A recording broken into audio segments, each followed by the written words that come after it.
Okay, so we're going to continue on. These problems on the back are a little bit different than the ones on the front. They're a little more complicated.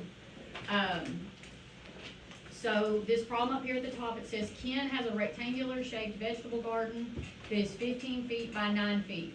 He would like to increase the length and width by the same amount, X. So the new garden is twice the current area. Find the value of X to the nearest tenth of a foot. Okay, so this is, like I said, this is kind of an ugly problem. So we have this rectangular shaped garden, right? And it is 9 by 15. So I'm going to call this 9 and this 15. Are we okay there?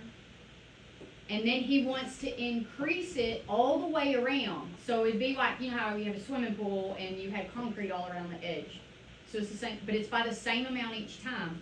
So I want to extend it this way by X, and this way by X, this way by X, and this way by X. Everybody following? Because it's the same amount all the way around, yes? Okay, so now I'm going to have this new rectangular shaped garden, right?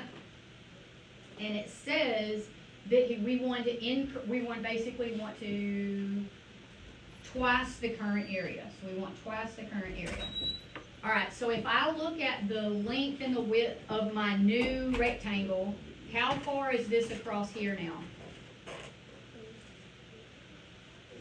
Because I was 15, and then I did what?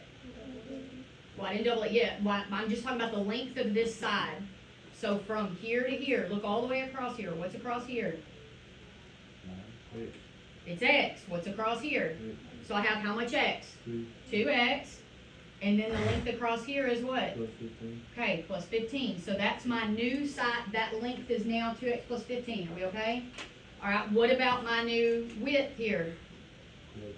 It's going to be 2X plus 9. Everybody okay with that?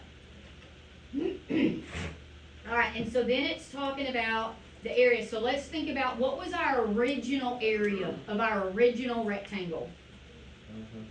9 times 15. That's 135. Already done the math, okay? So the area of this one is 135, right? That's the original. But we want twice the area. So I want my area of my big one to be double 135, which is how much? 270. All right, so how do I find the area? Like times width, right? Okay. Yeah, so I'm going to have 2X plus 9 times 2X plus 15, and I want that to equal my area of 270 that y'all got from the 135 times 2. Everybody good? All right, so yes, we're going to FOIL that out. So that's going to give us 4X squared plus 30X plus 18X plus 9 times 15, we already know is 135. And all that is going to be equal to 270. So I'm going to combine like terms here. 4x squared plus 48x. And then I'm going to go ahead and subtract my 270 to the other side to save a step, okay? So 135 minus 270 then is going to be minus 135. Now I'm equal to 0. Are we okay there? All right, so this is not a super nice problem. We can do one of two things. We can complete the square, or we can do the quadratic formula. Which method do y'all want to use? Because it does not matter to me. Both will work. But this doesn't factor. Y'all want to do complete the square? Okay, that's fine. All right, so I'm going to come over here to do that. So I've got 4x squared plus 48x plus a blank is equal to my 135, then I'm going back to the other side, plus my blank, right? I've got to pull this 4 out right here. Or, well, let me ask you this. Are y'all okay if we went ahead and divided everything by 4 from right here when we did that? Okay, so that's going to make this just x squared. So I'm going to take everything and I'm going to divide it by 4. So it's going to change my numbers a little bit. So that 4 goes away. And 48 divided by 4 is 12. So we've got just x squared we've got 12x, and then 135 is going to be a fraction, but it's fine, we'll deal with it. So 135 divided by 2 is, I'm going to leave it as 135 over 2. Or I mean, over 4, sorry. I'm going to leave it as 135 over 4. Sorry, thank you. All right, I'm just going to leave it like that for right now, because we'll clear it out later. Okay, so we've got this. Now what do we do in completing the square?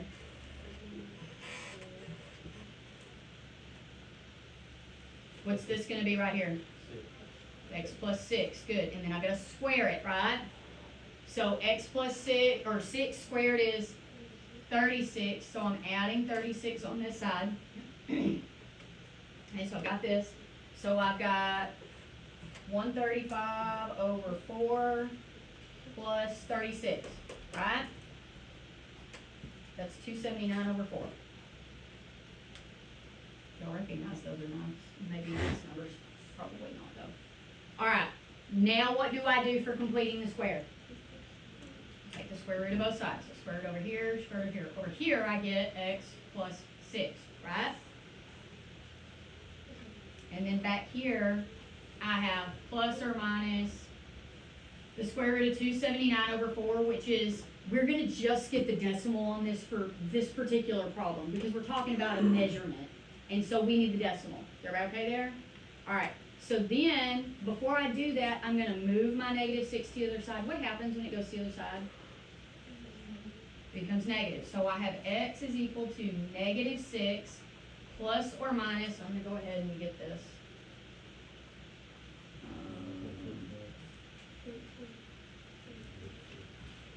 8.35, is that what y'all got? Okay, plus or minus 8.35. Bless you. All right, you cannot leave this way. Okay, so if I have negative 6, then that would be, and plus 8, then that would be 2.35. So I can get 2.35, or if this was negative 6 minus this, it would be negative 14.35, which is not going to be okay because it's a measurement, it's a real world problem, and it has to be positive. Are we okay with that? Okay, so the length of x is going to be approximately 2.35 feet. We okay with how that works? Because you have a problem like this on the assignment, so I want to make sure you're comfortable with doing that and how we extended it. All right, this one, we've seen this problem a million times since you were in like the 3rd grade. All right, I've got the big rectangle and I've got the small rectangle, and they want the shaded area. So without using any numbers, what would you do to find the shaded area? Like, I don't need you to tell me the numbers. I just need you to, in general, what would we do? Do what? Okay, yeah, we'd get the area of the big one, the area of the little one, and then we would subtract the little one from the big one, right? Okay, so just to make sure we're good. So, area of the big minus area of the little equals the shade. That's how this problem always works, right? Okay, so here's why this becomes a problem. So area of the big, we're going to do what Dalen said, length times width. So 2x minus 1 times x plus 4. And then I'm going to subtract the area of the little. So how do I make sure, did I write something wrong? Okay, thank you. How do I make sure that I subtract all of the area of the little? Okay, yeah, but how do I make sure that I write this correct? Because I want to write it all out. So how do I make sure that I subtract everything? It all needs to be inside of a parentheses. And in this case, since I'm going to already have a parentheses here, I'm going to use a double parentheses or a bracket. Are y'all okay there? So I've got to subtract this whole thing of x times x plus 3. Because if I don't put that in the bracket like that, then I'm going to mess up a sign. Like, that is exactly what's going to happen. Okay? So when we're subtracting something that has multiple parts, we've got to subtract the whole thing. Everybody good? Okay, and then they told us the area of the shade area was 59. So I know that all of this is equal to 59. Everybody okay there? Alright, now I'm just gonna work this out. So I'm gonna FOIL this out, which is gonna give us 2x squared. This is gonna be 12x minus 1x, so 11x, minus 6, minus, and what do I need to do here? Yeah, I'm going to put my parentheses or bracket or whatever, and then I'm going to work this out, which would be x squared plus 3x is equal to 59.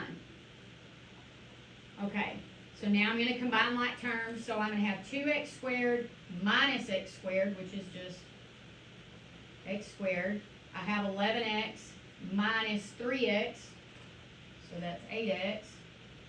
And then minus 6 equal to 59. Yes. I did. Minus x squared minus 3. Okay. All right. Now what? Yeah, I moved the 59 over. So x squared plus 8x. And when I subtract the 59, that's going to be minus 65. Equal to 0, and this factors. I think we had a 65 yesterday. Alright, so x and x, the signs are different. So what two numbers do we have here?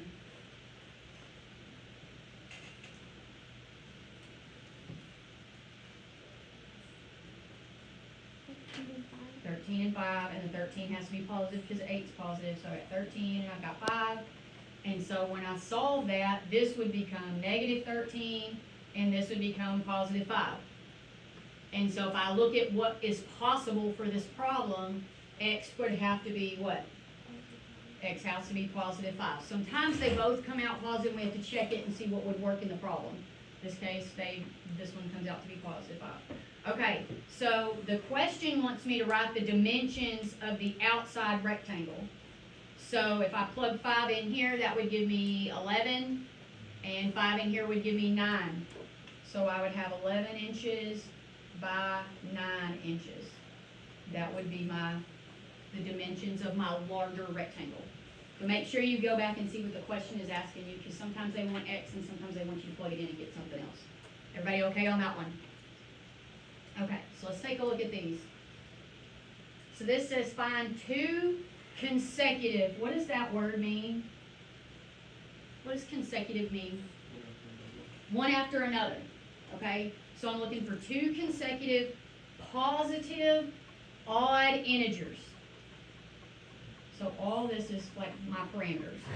Alright, such that the square of the smaller integer added to 3 times the larger integer is 24. Okay, so we've got all this stuff. How many numbers do I need? How many integers do I have? 2. Okay, so let's just pretend that I know the first one. Okay, we'll just call it 1 for the moment. Okay, so let's pretend it's 1. So what would be the next consecutive positive odd integer after 1? 3. Everybody okay that's so it's 2 more, yes?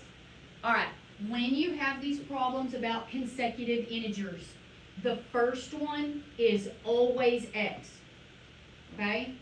So, regardless of the problem, the first one is always x. So if I know the first one is x, and you just told me, what did I do to get from 1 to 3? I add 2. So my second integer, I would write it how in terms of x? X plus 2. Alright, so now I know what my two integers are. Alright, now I can go back and use the information and create the problem that I need. So it says such that the square of the smaller, so this one obviously is smaller, so I'm going to square it, yes? So that would be x squared, yes?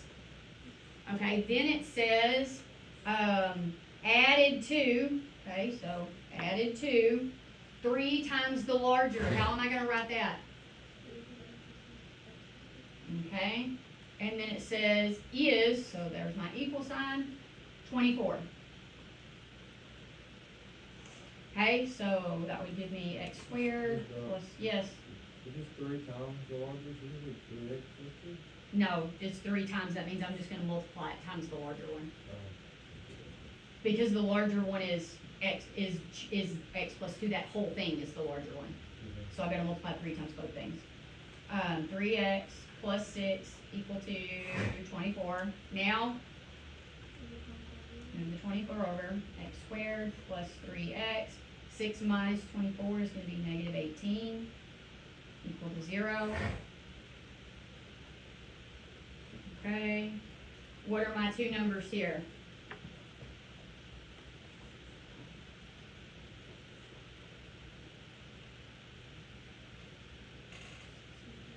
Six and 3, and 6 has to be positive. So when I solve this, this becomes negative 6, and this becomes positive 3. So I've got to go back to the parameters of my problem. What does it say? They had to be positive, so it has to be 3. Alright, so my first one then is 3, which means my second one is what? 5. Got it. Everybody okay there? Alright, so we go to the next one. This says find 3 consecutive integers. So I've got 1, 2, 3. What does the first one have to be? It has to be x. Then I can figure out what it wants from there. Is everybody okay? Alright, so this time they're consecutive positive integers such that the product of the median integer and the largest integer is 72. Alright, so the other one was odd integers, so I had to skip count, right? This one just says consecutive. So what should 2 be then? Am I having to skip count here? It's just x plus 1. Then the third one would have to be what? X plus 2.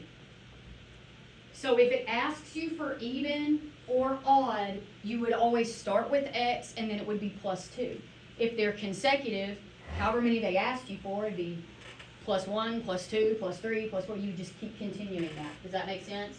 If this one had wanted 3, then the third one would have been x plus 4. Y'all okay that's how that would work? Okay. Alright, so here it says that the product of the median, what does product mean? Multiply. What is median? The one in the middle, so they're talking about this one. The product of the median and the largest. So what am I doing then? Okay, x plus 1 times x plus 2, and the product of that is 72. So I didn't even need to use the first one for my problem. Everybody okay there?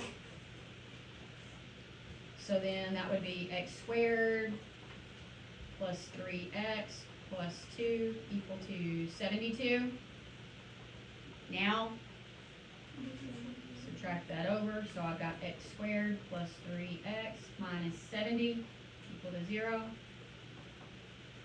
This one's pretty easy. What are my two numbers? 10 and 7, and the 10 must be positive. So here, x ends up being negative 10. Here, x ends up being positive 7. And then I've got to go back and read. They said positive integers, so it would be 7. So my 3 integers are 7, 8, and 9. If it had said negative, then I would have had negative 10, negative 9, negative 8. Does that make sense?